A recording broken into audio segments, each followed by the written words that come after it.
Hello दोस्तों, आज हम बात करेंगे पावर ऑफ कंपाउंडिंग की। तो चलिए शुरू करते हैं। तो चलिए हम बात करते हैं पावर ऑफ कंपाउंडिंग है क्या। पावर ऑफ कंपाउंडिंग एक ऐसा तरीका है जिससे आप इंटरेस्ट पे इंटरेस्ट बना सकते हैं। चलिए अब हम पावर ऑफ कंपाउंडिंग को एक एग्जाम्पल के थ्रू समझते हैं।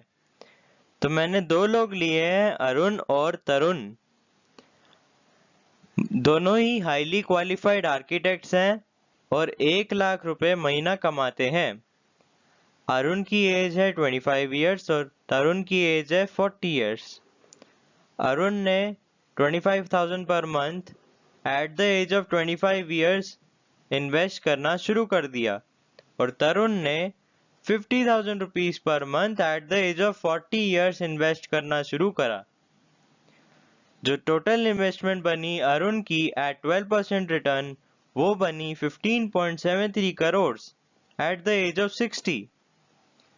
और तरुण की जो टोटल इन्वेस्टमेंट बनी एट 12% रिटर्न, वो बनी 4.91 crore at the age of 60। तो हमें यही याद रखना है कि हमें अर्ली इन्वेस्टिंग करना बहुत ही जरूरी है। इससे मुझे एल्बर्ट आइंस्टाइन का एक बहुत ही अच्छा कोट याद आया कि compound interest is the eighth wonder of the world. He who understands it earns it, he who doesn't page it. तो चलिए अब हम पावर ऑफ कंपाउंडिंग को एक एग्जाम्पल के थ्रू समझते हैं। तो एक बार की बात है, एक दानवीर राजा था। वह अपनी प्रजा को मुंह मांगा उपहार दिया करता था। थोड़े समय बाद जब राजा जी ने अपनी प्रजा के काफी लोगों की मांगे पूरी कर ली, तब वह आराम करने के लिए शतरंज खेलने लग गए। तभी वहां एक किसान आया। राजा ने कहा, आप क्या लेने आए हैं? किसान ने कहा कि मुझे कुछ चावल चाहिए। राजा ने पूछा कि कितने चावल चाहिए?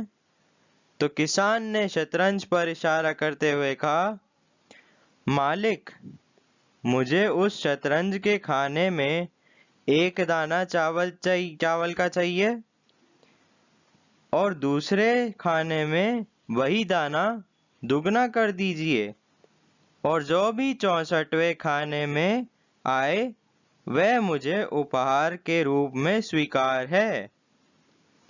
राजा ने कहा, बस इतनी सी बात है, आपको उपहार मिल जाएगा। राजा ने अपने कर्मचारियों को बुलाकर पहले बॉक्स में एक दाना, दूसरे में 2, तीसरे में 4, चौथे में 8, पांचवें में 16, छठे में 32 और ऐसे करते करते 10वें खाने पर पहुंचे तो उन्होंने 512 दाने रखे। 20वें खाने पर पहुंचे तो उन्हें 5 लाख दाने रखने पड़े। तब राजा जी थोड़े चिंतित हो गए। उसके बाद जब 32वें खाने में आए, तब उन्हें 214 करोड़ दाने रखने पड़े। उसके बाद 64वें तक आते आते उनको अरबों शरबों दाने रखने पड़े। तो राजा जी पूरे हिल गए। तब राजा जी समझ गए कि ये किसान बहुत समझदार है और उस किसान को राजा ने अपना सलाहकार बना दिया। चलिए अब हम एक दूसरे एग्जाम्पल से पावर ऑफ कंपाउंडिंग को समझते हैं। तो 4 भाई हैं, राम, श्याम, रोहित और राज। सबने इन्वेस्ट 10,000 रुपए एवरी मंथ करे at 10% rate compounding quarterly. Ram ने 1 साल बाद पैसे निकाल दिए तो 10,000 रुपए के हिसाब से उनका मंथली डिपॉजिट बना 1,20,000। तो उनकी जो मैच्योरिटी वैल्यू निकली वो निकली 1,26,000 अप्रोक्सीमेटली। श्याम ने वही पैसे जमा करते करते मंथली डिपॉजिट में 5 साल तक पैसे जमा करे, फिर 5 साल बाद निकाल दिए तो उनके मंथली डिपॉजिट में बने 6 लाख रुपए। तो उनकी मैच्योरिटी वैल्यू बनी 7,79,000 अप्रोक्सीमेटली। रोहित ने 10,000 रुपए जोड़ जोड़ के हर महीने डिपॉजिट करे 10 साल तक, तो उनकी मंथली डिपॉजिट बनी 12 लाख रुपए। तो मैच्योरिटी वैल्यू उनकी निकली 20,55,000 अप्रोक्सीमेटली। राज ने वही 10,000 रुपए हर महीने डिपॉजिट करके 20 साल 10,000 रुपए मंथली डिपॉजिट करे, तो उनकी मंथली डिपॉजिट जो थी वो बनी 24 लाख और उनको मैच्योरिटी वैल्यू में 75,75,000 अप्रोक्सीमेटली मिले। राम ने 10,000 रुपए इन्वेस्ट करके हर महीने 6,000 रुपए कमाए साल के एंड में।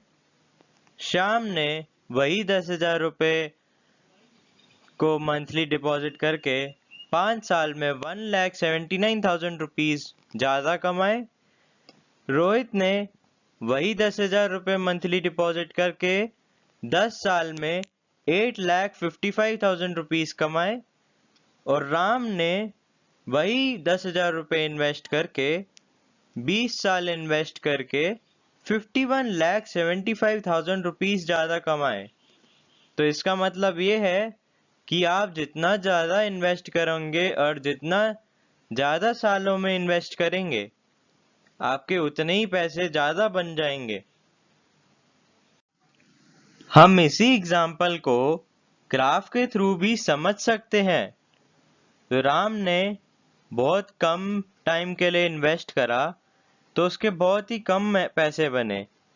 श्याम ने राम से थोड़े ज्यादा टाइम के लिए पैसे लगाए तो उसके श्याम के थोड़े ज्यादा पैसे बने। रोहित ने श्याम और राम दोनों से बहुत ज्यादा टाइम के लिए पैसे लगाए तो रोहित के और ज्यादा पैसे बने और राज ने उन तीनों भाइयों से ज्यादा टाइम तक पैसे लगाए तो राज के सबसे ज्यादा पैसे बन गए।